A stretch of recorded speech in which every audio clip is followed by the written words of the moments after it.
Regard sur la République démocratique du Congo est une émission de Makolo Digital Radio-Télévision qui émet depuis New York City avec votre serviteur de tous les temps, Don Kayembe. Depuis plusieurs années, le groupe rebelle le AFC M23, accusé de recevoir un soutien logistique du Rwanda, exerce une influence directe sur certaines zones autour de Goma. Le 27 novembre 2025, Paul Kagame s'adresse au monde.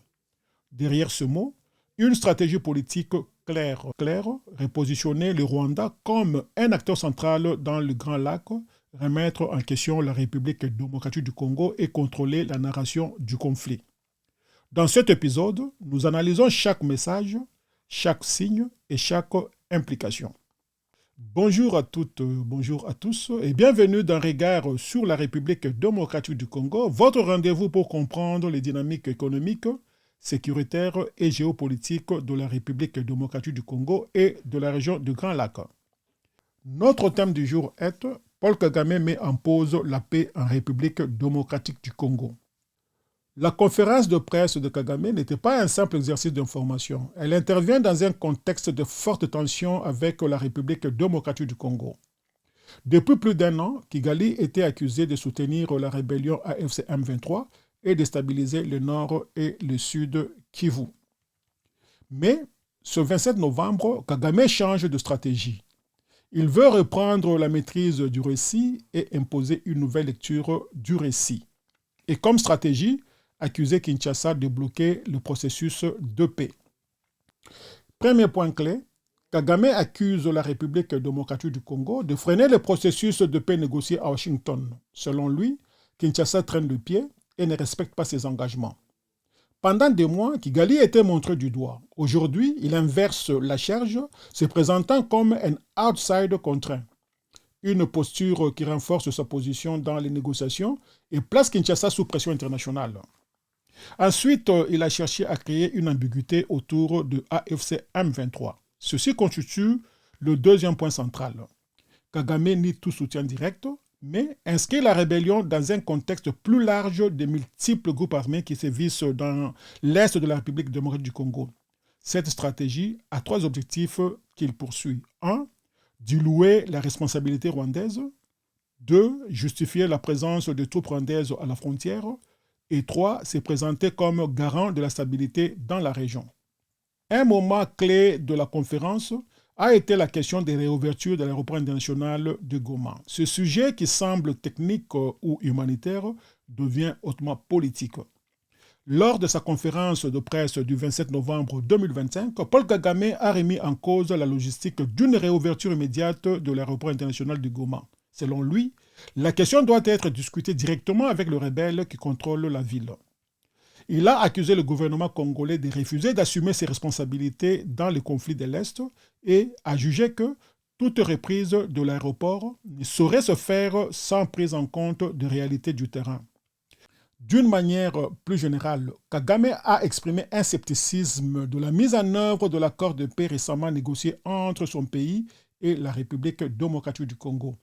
Il a averti que si Kinshasa jouait des tours ou ne respectait pas ses engagements, notamment en matière de neutralisation des groupes armés, alors Kigali se réserve le droit de réagir. Autrement dit, pour Kagame, rouvrir l'aéroport international de Goma sans un contexte de sécurité stabilisé et sans l'accord effectif de ceux qui le contrôlent serait prématuré, voire dangereux. La démarche de Paul Kagame n'est pas une condamnation formelle de la paix, mais un message clair. La paix, selon lui, ne peut être qu'un processus conditionnel fondé sur les garanties réelles de sécurité, sur une essence de la réalité de terrain, y compris la présence de rebelles. L'ouverture de l'aéroport de Goma, souvent présentée comme un symbole de retour à la normale ou un premier pas vers la paix, ne sera envisagée que si toutes les conditions sont réunies selon les critères de Kigali. Pour beaucoup, cette position équivaut à un refus ou tout au moins à un ralentissement du retour à la paix car elle repousse de facto l'un des éléments les plus concrets de la reprise de stabilité, c'est-à-dire l'accès humanitaire garanti par un aéroport opérationnel. Ensuite, Paul Kagame fait des attaques politiques contre Kinshasa. Kagame ne s'est pas contenté de parler de sécurité. Il a dénoncé la classe politique congolaise, accusé de prolonger le conflit et de sacrifier les populations pour des postures nationalistes. Un message double selon les analystes. À l'interne, pour se présenter comme responsable, et à l'externe, pour délégitimer Kinshasa aux yeux de la communauté internationale. Kagame a également abordé le registre économique. L'instabilité de l'Est de la République démocratique du Congo bloque l'intégration régionale. Le Rwanda se présente comme modèle de stabilité et d'attractivité économique. Cette stratégie renforce son soft power, transformant le conflit en un argument économique et diplomatique. Comment Kinshasa peut reprendre la main dans la crise de Goma? Alors que la tension reste vive dans l'Est de la République démocratique du Congo, la question centrale devient désormais comment l'État congolais peut-il reprendre la main? Face à la progression rapide de M23, à l'ingérence politique du Rwanda et aux inquiétudes de la population, Kinshasa tente de réaffirmer sa souveraineté sur un territoire devenu l'un des plus disputés de la région du Grand Lac. Pour le gouvernement congolais, la première étape est évidente, restaurer un contrôle effectif du territoire. Les forces armées de la République démocratique du Congo, engagées sur plusieurs fronts, cherchent à renforcer leur capacité opérationnelle. Des unités spécialisées ont été déployées. Mais sur terrain où se croisent groupes armés, populations déplacées et intérêts régionaux, chaque avancée militaire doit s'accompagner d'un encadrement strict, c'est-à-dire discipline renforcée, renseignement amélioré, logistique modernisée.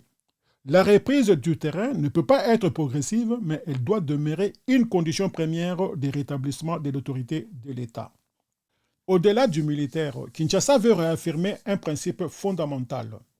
Les décisions concernant Goma, et notamment la gestion de son aéroport, relèvent exclusivement des institutions congolaises. Face aux tentatives d'ingérence du Rwanda, qui justifient son implication par les considérations sécuritaires ou humanitaires, le gouvernement congolais rappelle que ni Kigali ni l'AFC ne disposent d'aucun mandat légal sur une infrastructure nationale. Pour renforcer cette position, la République démocratique du Congo mise sur une diplomatie active au sein de la SADC, de l'Union africaine et des Nations unies, avec un objectif clair: isoler politiquement les acteurs qui cherchent à imposer leur influence dans une région déjà sous tension. Reprendre la main ne peut pas se limiter au terrain militaire ou diplomatique. À Goma, la population attend un retour concret de l'État. Centre de santé fonctionnel, administration présente et efficace. L'État congolais sait qu'une population abandonnée devient vulnérable aux groupes armés qui exploitent la misère pour recruter et asseoir leur pouvoir. Enfin, le gouvernement entend prendre la main sur le plan communicationnel.